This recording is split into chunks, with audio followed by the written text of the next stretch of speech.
Hello welcome back to my channel PV Pavani. నిన్న summer craft series start చేశాం కదా, ఈరోజు సెకండ్ ఎపిసోడ్ అనమాట. సెకండ్ క్రాఫ్ట్ చూపిస్తాను చూడండి. చాలా ఈజీగా ఉంటుంది, పిల్లలు కూడా చాలా ఈజీగా నేర్చేసుకుంటారు.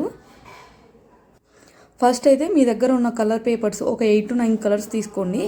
దాన్ని 2.5 సెంటీమీటర్ విడ్త్తో కట్ చేసుకోండి. తర్వాత హాఫ్కి ఫోల్డ్ చేసుకొని పిన్ చేసేయండి.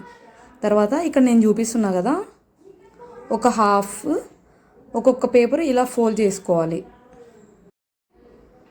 ఇలా ఫస్ట్ది పేస్ట్ చేసిన తర్వాత అలా బ్యాక్ సైడ్ పట్టుకొని నెక్స్ట్ పేపర్ కూడా ఇలానే పేస్ట్ చేసేయండి. ఇలా మిగతా పేపర్స్ అన్నీ కూడా పేస్ట్ చేయండి. పిల్లలకి ఖాళీ టైం దొరికితే ఫోన్ చూడడం ఇదంతా ఎక్కువ అయిపోయింది కదా, అలాంటివి లేకుండా ఇలాంటి క్రాఫ్ట్స్ నేర్పిస్తే వాళ్ళు కూడా ఇంట్రెస్టింగ్గా నేర్చుకుంటారు, చాలా హ్యాపీగా ఉంటారు. చూడండి, ఒక హాఫ్ అయితే నేను కంప్లీట్ చేసేసాను. తర్వాత ఇప్పుడు రిమైనింగ్ హాఫ్ కూడా సేమ్ ఇలానే పేస్ట్ చేసేద్దాం.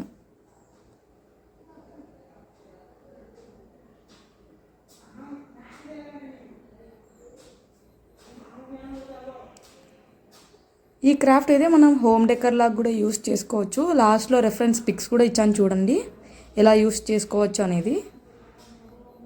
చూడడానికి చాలా కలర్ఫుల్గా చాలా బాగుంటుంది.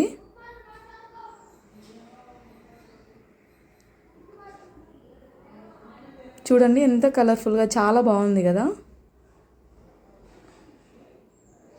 ఈ క్రాఫ్ట్ కనుక మీకు నచ్చినట్టయితే కమెంట్స్లో చెప్పడం మర్చిపోవద్దు. అలాగే మీ ఫ్రెండ్స్కి, ఫ్యామిలీ మెంబర్స్కి కూడా షేర్ చేయండి. Thank you.